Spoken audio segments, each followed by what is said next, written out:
साधु कि धाम में मत रहो, वहां अपराध हो जाएगा ब्रजवासियों का।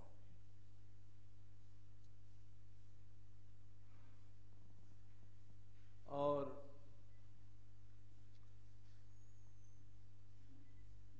ऐसा भय दिखा देते हैं कि दूर से भाव रखो, ब्रज में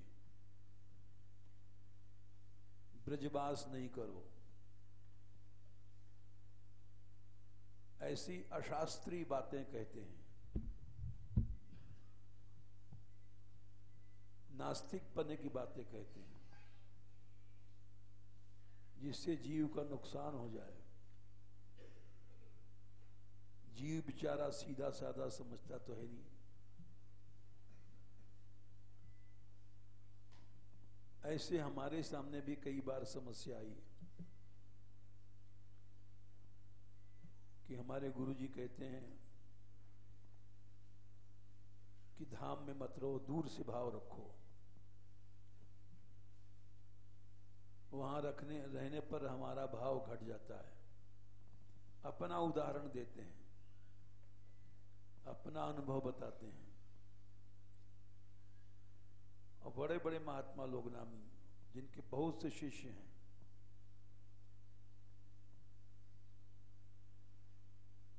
इसके माने कि उन्होंने कुछ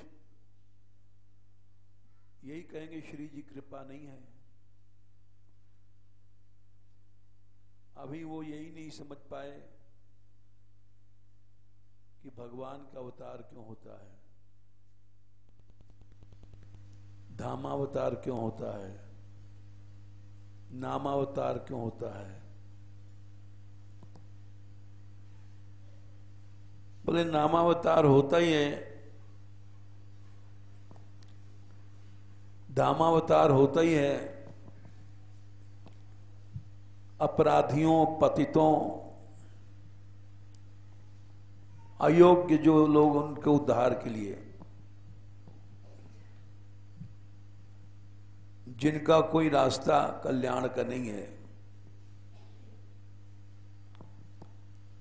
भगवान का अवतार इसीलिए होता है। ये भगवान की करुणा पर इन्होंने ठप्पा लगा देते हैं।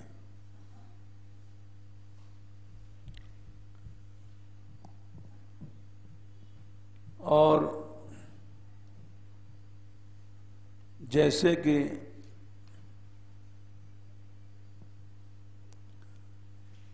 श्रीमद् भागवत का सार क्या है, सबसे आखिरी श्लोक है, नाम संकीर्तनम यस्य सर्व पाप प्रणाशनम प्रणामो दुख शमनस्तम नमामि हरिम परम।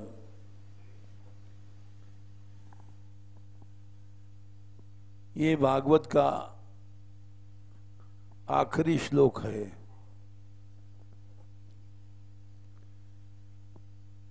सर्व पाप, सभी पापों को नष्ट करने वाला है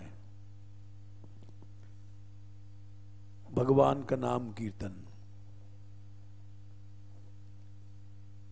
और सभी पाप में सभी आ गए, नामापराध, दामापराध सभी आ गए।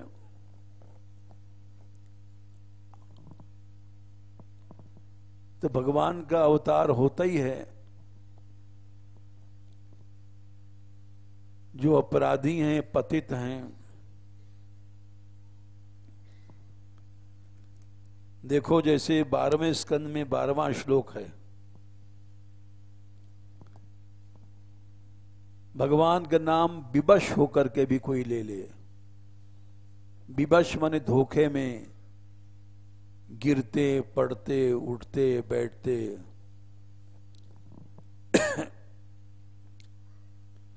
पतित अवस्था में,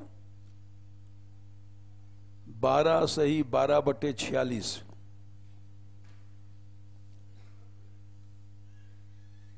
भगवान की करुणा को हम लोग समझ नहीं पाए। इसलिए किंतु परंतु लगा देते हैं।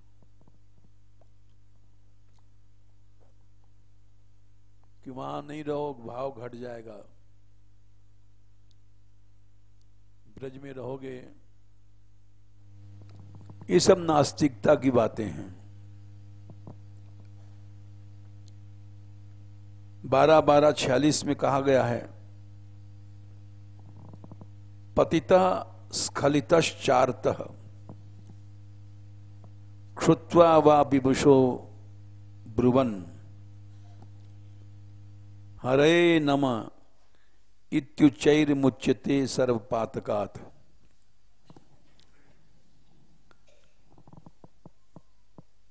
गिर पड़े, पतित माने आचरण से गिर गए, अधम हो गए। पतित स्खलित में फर्क है। पतित माने आचरण से गिर गए, पाप कर्म लग गए। ये प्रश्न अर्जुन ने भी गीता में पूछा था। ये महत्वपूर्ण प्रश्न है, खाली भागवत में नहीं, गीता में भी ये प्रश्न अर्जुन ने किया कि महाराज कोई घर से निकला है, यति मन साधु बन गया। 6वें अध्याय में 37वां श्लोक है शायद, देख के बताते हैं। अयति श्रद्धयोपेतो योगाचलित मानसः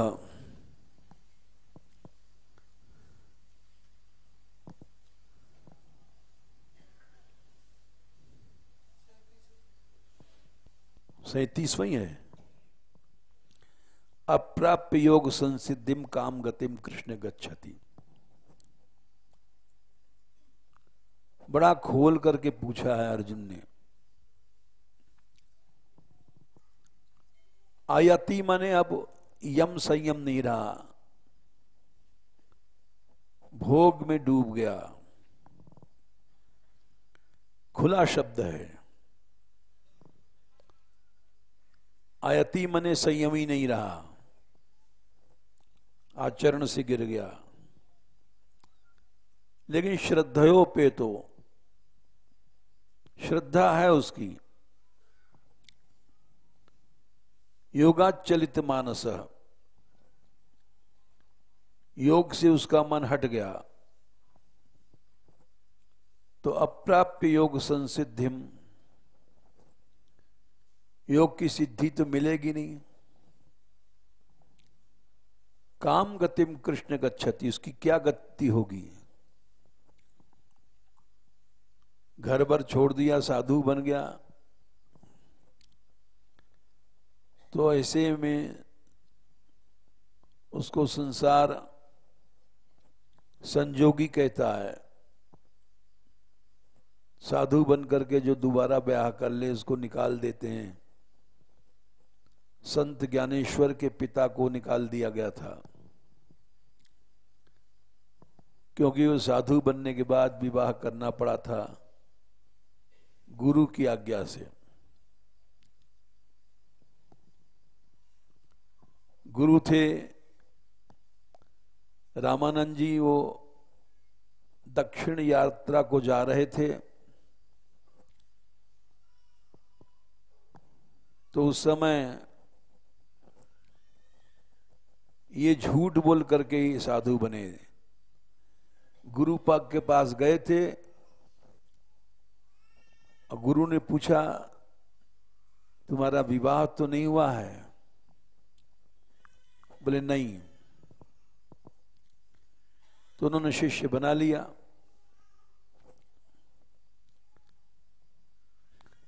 और जब गुरु चले दक्षिण भारत की यात्रा करने, तो ये भी उनके साथ चल पड़े, क्योंकि शिष्य थे, बड़े अच्छे शिष्यों में थे। इत्तेफाक से उधर से निकले, अलिंदी महाराष्ट्र में है, जहां ज्ञानेश्वर जी की जन्मभूमि है। अभी अलिंदी में ही गई हैं लड़कियां 3, वहीं ब्रजरानी और 2 और जो महाराष्ट्र से आई उनका नाम भूल गए हैं, प्रीति और श्रद्धा, ये अलिंदी ही गई हैं अभी दंडोत करके। तो वो अलिंदी होके जा रहे थे, तो ज्ञानेश्वर की मां, जिसका नाम रुक्मिणी था, उसने सुना कि बड़े ऊंचे महात्मा आए हैं, सिद्ध महापुरुष, रामानंद स्वामी का नाम था संसार में।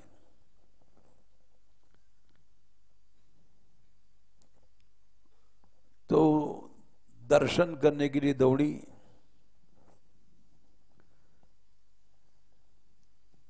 और आकर के उसने चरण पकड़ा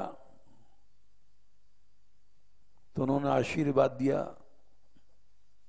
पुत्रवती भव।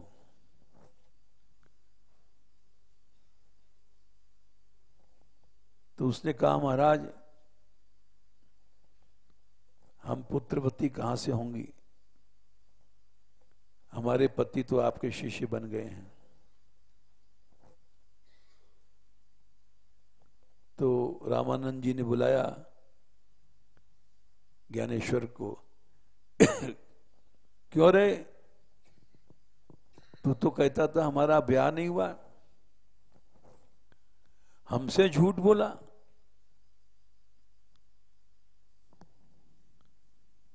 गुरु से ही झूठ बोलने वाला का कल्याण नहीं होता है। जा गृहस्थ आश्रम में प्रवेश कर।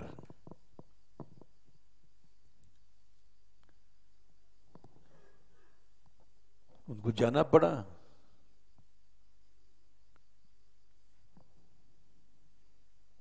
वो गए रुक्मिणी जी के पास। गृहस्थ आश्रम में लड़के भी होते हैं।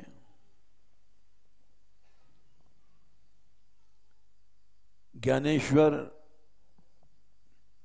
ज्ञानदेव, सोपानदेव, निवृत्तिनाथ, मुक्ताबाई, 3 लड़के और 1 लड़की पैदा भई धीरे धीरे करके।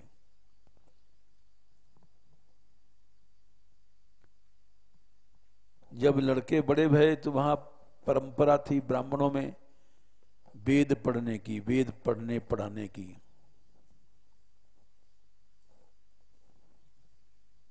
तो वहां वेद अध्ययन के लिए जब उन्होंने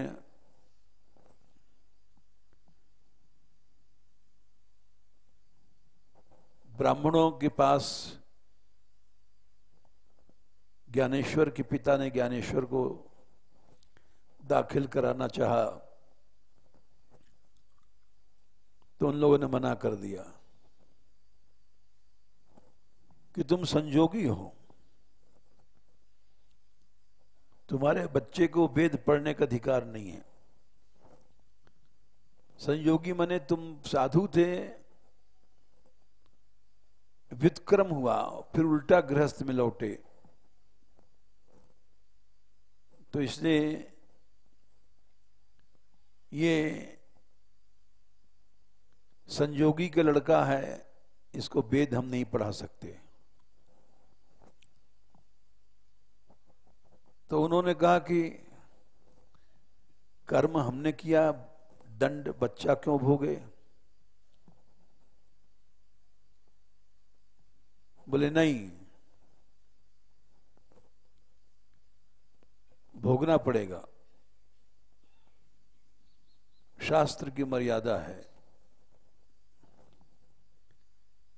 प्रायश्चित करो तो हम पढ़ा देंगे बच्चे को। बोले प्रायश्चित क्या है। बोले जो गंगा जमुना जहां मिलती हैं प्रयागराज, वहां डूब करके प्राण छोड़ दो।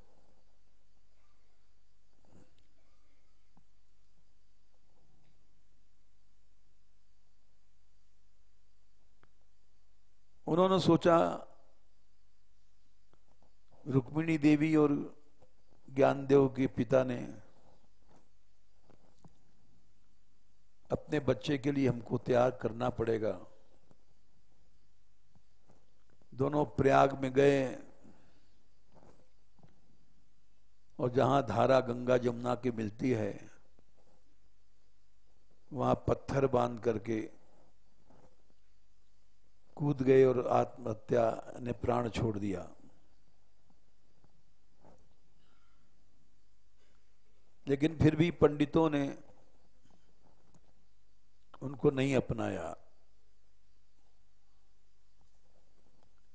ये निश्चय है कि जिसके ऊपर, जिसका अनाथ है संसार में, उस पर भगवान की दया होती है, जरूर होती है।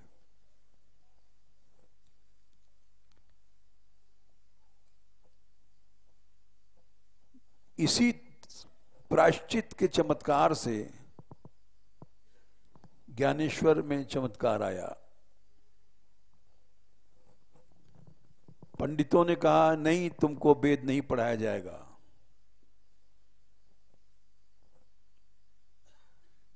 तो उन्होंने कहा वेद तो उच्चारण एक भैंसा भी कर सकता है। वहीं भैंसा जा रहा था गाड़ी में जुत करके। उनका भैंसा कैसे वेद बोल सकता है? बोले बोल सकता है।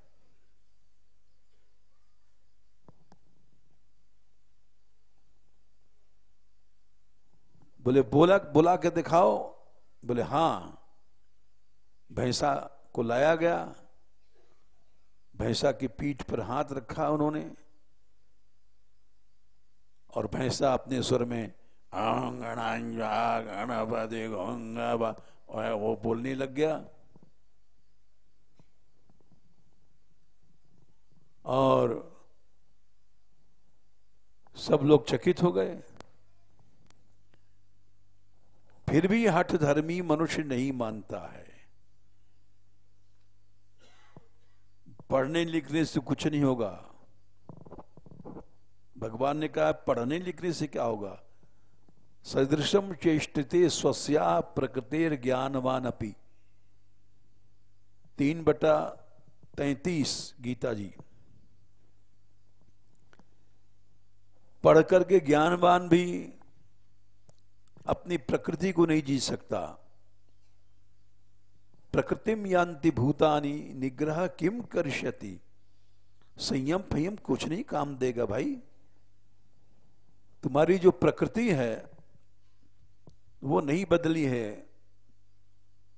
तुम पढ़ लिख गए कुछ नहीं होगा, ज्ञानवान होगा कुछ नहीं होगा। भगवान बोले ज्ञानवान भी है। प्रकृति जब तक नहीं जीते गया, वो प्रकृति जीता है मनुष्य भक्ति के प्रताप से।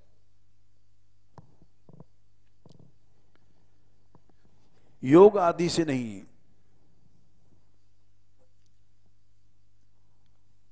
भक्ति में वो शक्ति है, इसका प्रमाण ले लो। भक्ति में वो शरीर के सूक्ष्म शरीर तक को जला देती है, जो प्रकृति से बना हुआ है। और सब या ज्ञानवान साधन से कुछ नहीं होगा। कपिल भगवान ने कहा है कि माता जी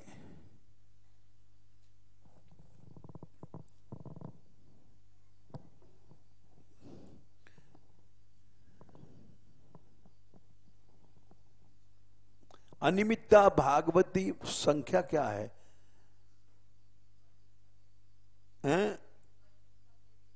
25 का 37 33। अनिमित्ता भागवती भक्ति सिद्धिर गरियसी। 25 का 33 देख लो।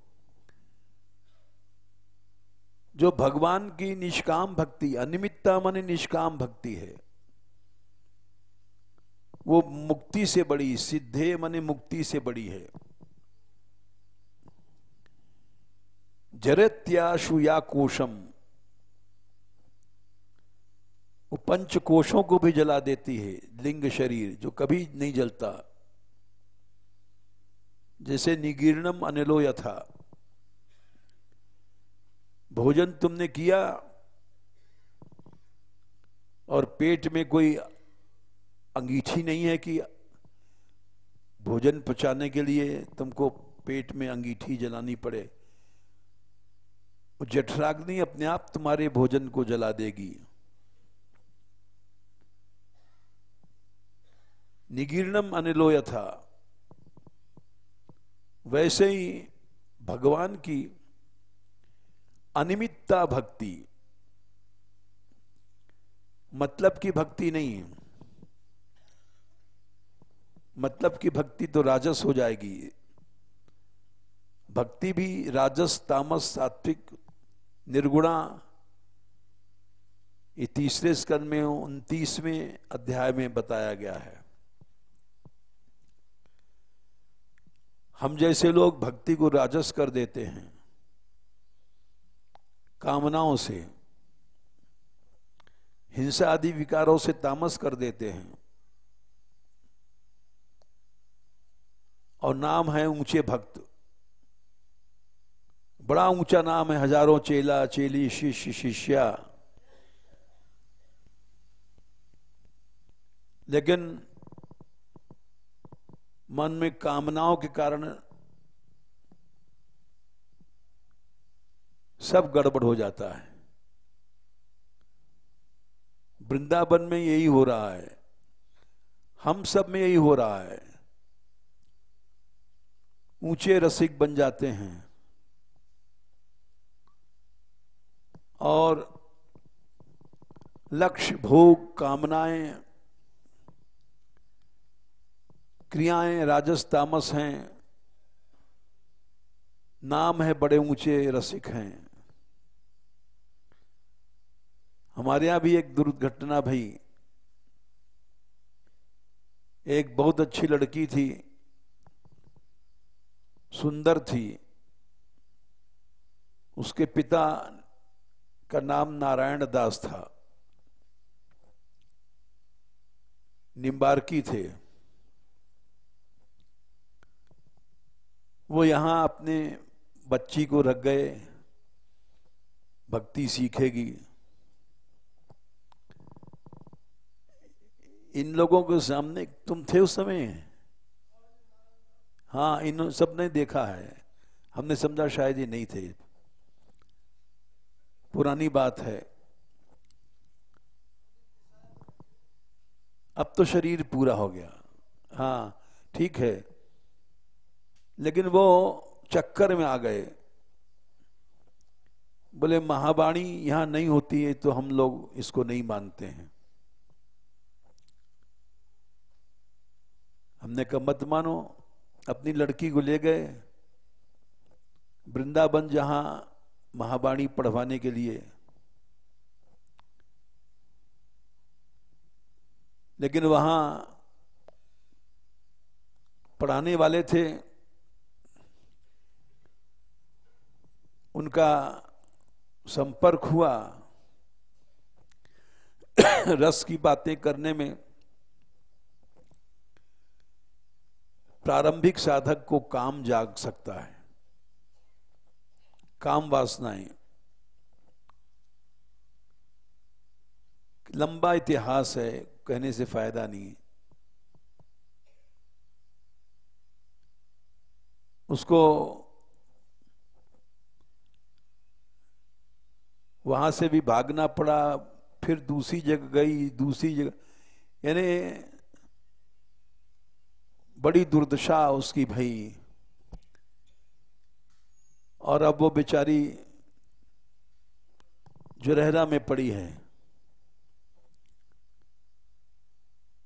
ऐसी महावाणी पढ़ी कि वो विधवा हो गई, विवाह करना पड़ा। तो इसलिए जब तक कामनाएं हैं अन्याभिलाषिता शून्यम ज्ञान कर्माद्यनावृतम आनुकूल्य ने कृष्णानुशीलम भक्ति रिच्यते। भक्ति ही नहीं शुरू भाई, तुम रसिक कहां से बन जाओगे।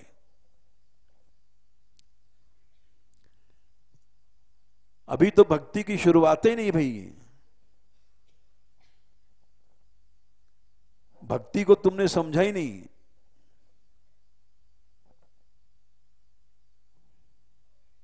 तो वो जो भक्ति है लिंग शरीर तक को जला देती है। प्रकृति तो बदलना मामूली बात है। जब तक प्रकृति नहीं बदलती है तब तक कुछ नहीं होगा। मनुष्य को इसलिए भगवान की शुद्ध भक्ति करनी चाहिए जिससे प्रकृति का परिवर्तन हो जाए। नहीं तो भक्ति भी राजस तामस हो जाएगी। रसवस तो कुछ नहीं मिलता है, न मनुष्य रसिक बनता है, भोगी बन जाता है।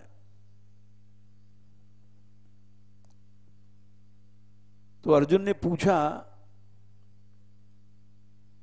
3/37 में कि मान लीजिए भोगी बन गया, आयाति ही यम संयम नष्ट हो गया,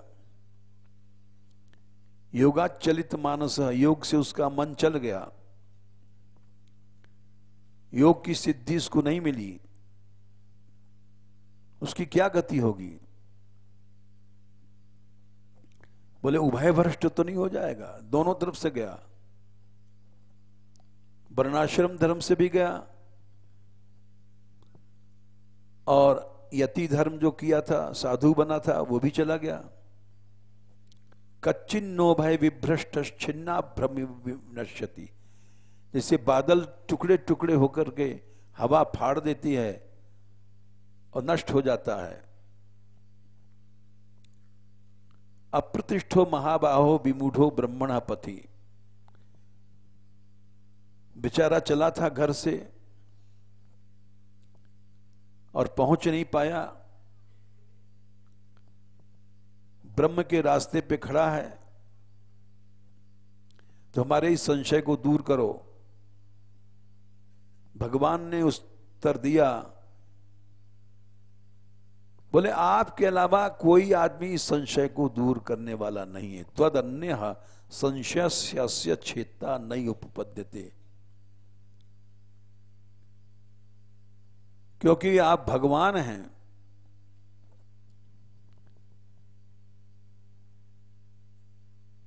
तो भगवान बोले उसका सर्वनाश नहीं होगा। उसने भजन किया है, नहीं कल्याण कृत कश्चित दुर्गतिम तात गच्छति। यह है कि उसको तुरंत जो सिद्धि मिलने वाली थी वो नहीं मिलेगी, भगवत प्राप्ति जो होने वाली थी वो नहीं होगी, देर आ जाएगी उसमें। बोले पहले तो उसके अंदर वासना थी जो गिरा था भोग की, उस भोग की वासनाओं को मैं पूरा करता हूं, भोगाता हूं। कैसे भोगाते हो? स्वर्ग भेज देता हूं। प्राप्य पुण्य कृतान लोकान उषित्वा शाश्वती समा। बहुत समय तक भोग भोगता है, उसके बाद उसका किसी पवित्र घर में जन्म होता है। शुचिनाम श्रीमताम गेहे। उसको योगी नहीं कहते, योग भ्रष्ट कहते हैं। योग होने वाला था भगवान से, बीच में गड़बड़ हो गया।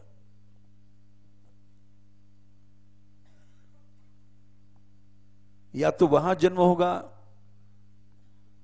किसी पवित्र घर में, पैसा वाले घर में, श्रीमताम मन संपन्न घर में,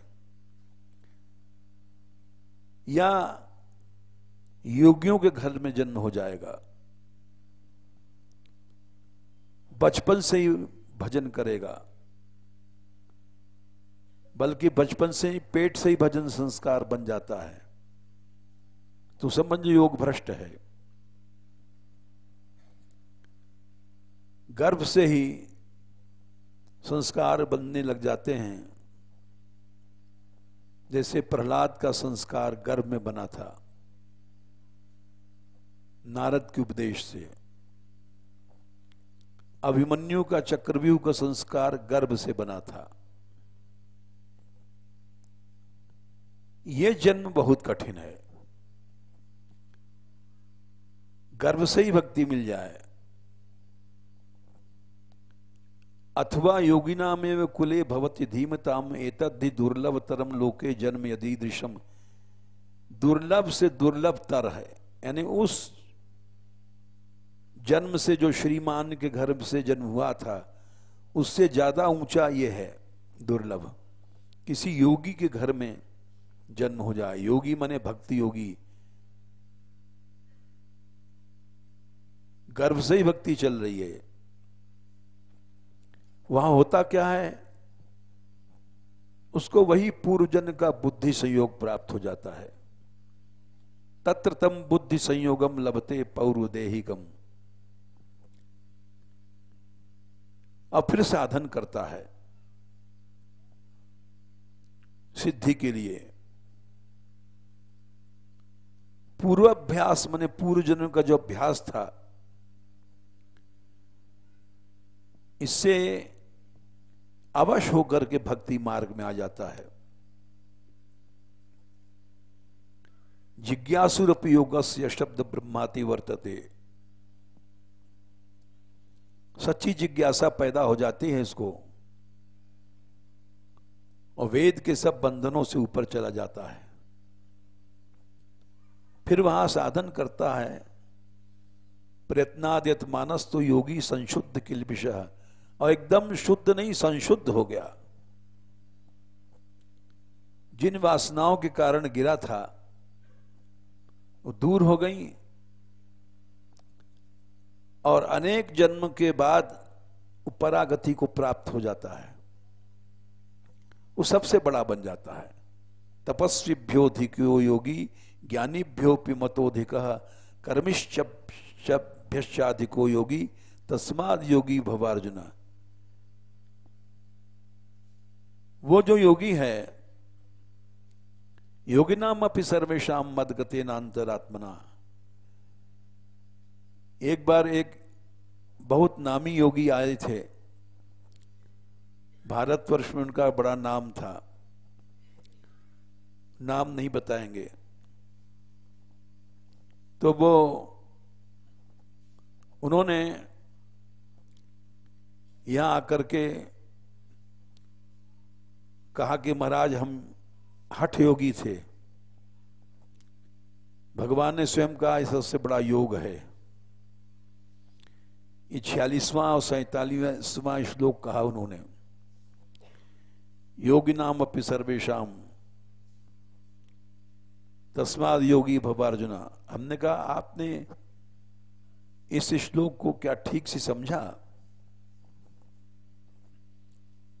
दूसरी लाइन क्या कहती है? सर श्रद्धावान भजते यो माम समय युक्त तमो मतः।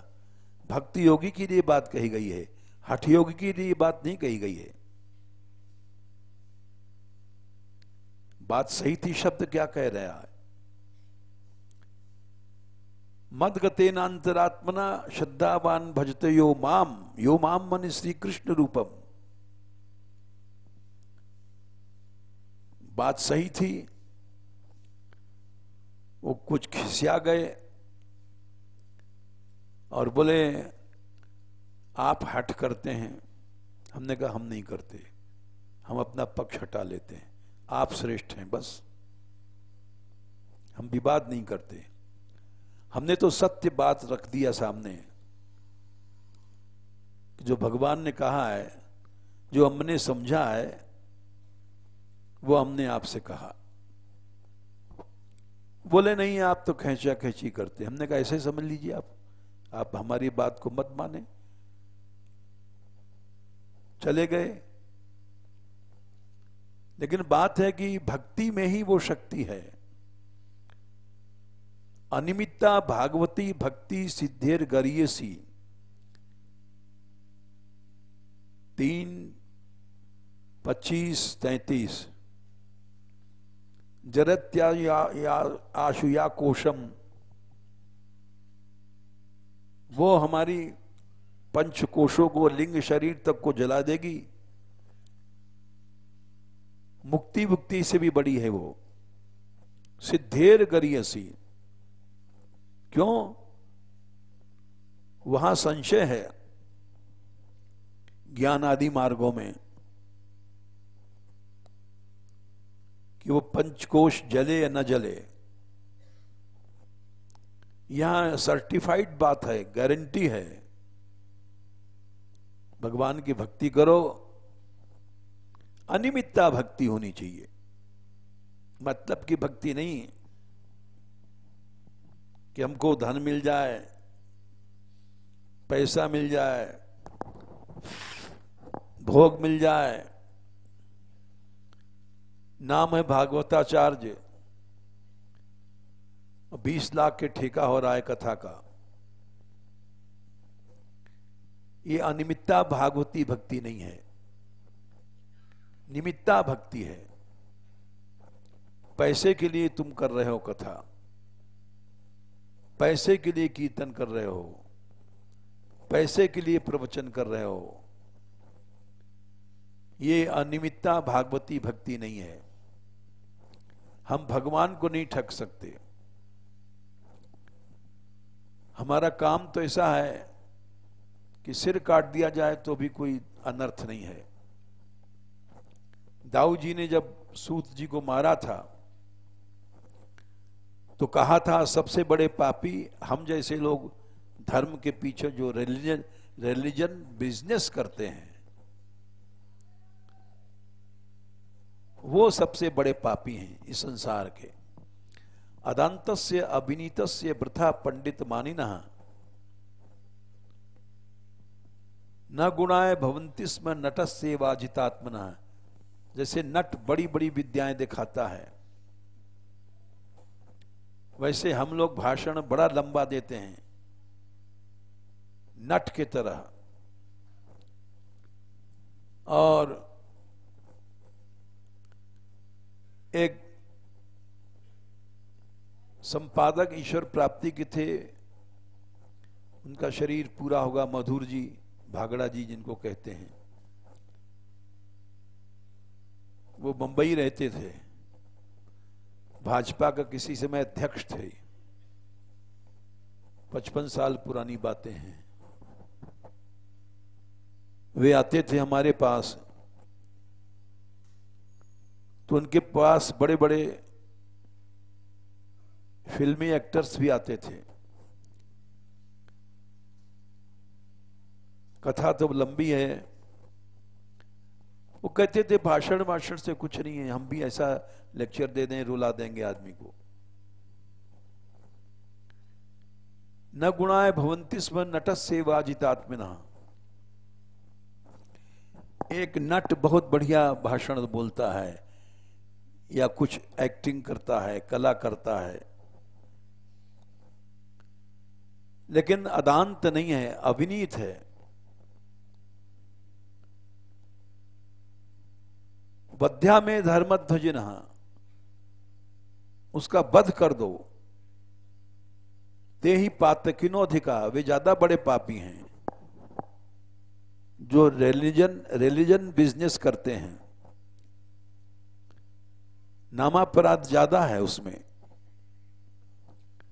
समाज को नष्ट कर रहे हैं हम जैसे लोग, धर्म को खोखला कर रहे हैं, बनते हैं धर्माचार्य। ये सबसे बड़ा पाप है। बेचही वेद धर्म दुहि लेही, पिशुन पराय पाप कही देही। धर्म को दुहना, धर्म को दुहना माने दूध निकालना, पैसा निकालना, यश निकालना, ये धर्म को धोना है। ये पाप हमको लग जाए, भरत जी ने कहा, अगर राम को हमने भेजने में हमारी सम्मति रही है वो, तो ये पाप नहीं होना चाहिए। कोई श्री जी की कृपा होती है तब मनुष्य इस पाप से बचता है। हमारे यहां भी यात्रा है, बहुत बड़ा बिजनेस हो सकता है, और बिजनेस है ही है, तमाम यात्राएं चल रही हैं। एक एक यात्रा में लोग 8-8, 10-10 लाख बचा लेते हैं आराम से। हमारे यहां बहुत से लोग हमसे अलग हो गए इसी बात पर कि आप कुछ चार्ज रख दीजिए। हमने कहा ये हम महापाप नहीं करेंगे, धर्म को व्यापार नहीं बनाएंगे। ये हमने पढ़ा है, भीख मांग लेंगे, धर्म को व्यापार नहीं बनाएंगे। बोले आपकी यात्रा चलेगी नहीं, फेल हो जाओगे आप। हमने कहा बंद हो जाएगी, इससे ज्यादा क्या होगा। लेकिन वो खुद बंद हो गए वो लोग, यात्रा हमारी बंद नहीं भई, चल रही है अब तक, वैसे ही चल रही है निःशुल्क। जब तक प्रभु चलाएगा चलेगी, नहीं चलाएगा तो हमारा क्या नुकसान है। हम बिजनेस नहीं बनाएंगे इसको। इसीलिए हमने इनकी मुरली कथा में जो अनाउंसमेंट किया गया था, किसी ने करवा दिया था कि हम 21,000 दे रहे हैं गौशाला के लिए। हमने कहा नहीं, बंद कर दो। श्रीमद् भागवत को रिलीजन बिजनेस नहीं बनाओ, ये गलत है, ये पाप है। भक्ति करना है, अनिमित्ता करो, जिससे तुम्हारा लिंग शरीर जल जाए, प्रकृति बदल जाए। थोड़ा बहुत पैसा आ गया तो क्या होगा। पैसा तो बड़े बड़े पापियों के पास